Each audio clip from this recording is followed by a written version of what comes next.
Шалтерските служби во Фондот за здравствено осигурување се прекинати со работа, освен за неколку случаеви. Тоа е регулирање на здравственото осигурување кај малолетни лица, значи кај деца, регулирање на здравственото осигурување за хоспитализирано лице доколку се нашол подитност во таква ситуација да нема здравствено да е хоспитализиран. Дополнително на тоа, итните случаеви за лекување во странство, кај што се од централната служба, само тие ќе се примаат. И во петокот не најавивме, но еве да знаат дека и лекарските комисии, што е потребно да дадат наат оценка и мислење за определени прашања, како што се боледување и така натаму, продолжуваат со работа. Сите финансиски аспекти на Фондот за здравствено осигурување моментално се во прекин. Значи нема исплати за цело јавно здравство и за огромен дел од приватното јавно здравство.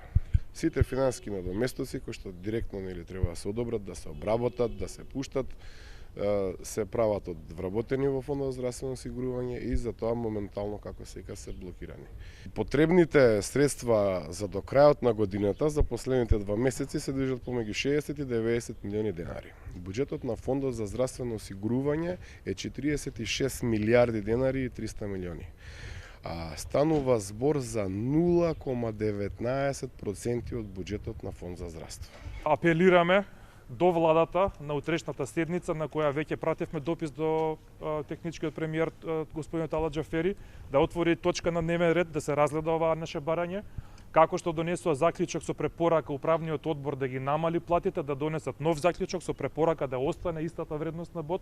Апелирам до Министерството за финансии и кој да го напише она соопштение дека доколку се исплатат плати повисоки, дека нема да има лекови за граѓаните, да не се случи уште еднаш такво нешто, да не се лаже јавноста бидејќи не личи државен орган, министерство да игра на емоции на граѓани и да ги лаже граѓаните дека нема пари во Фондот за здравство.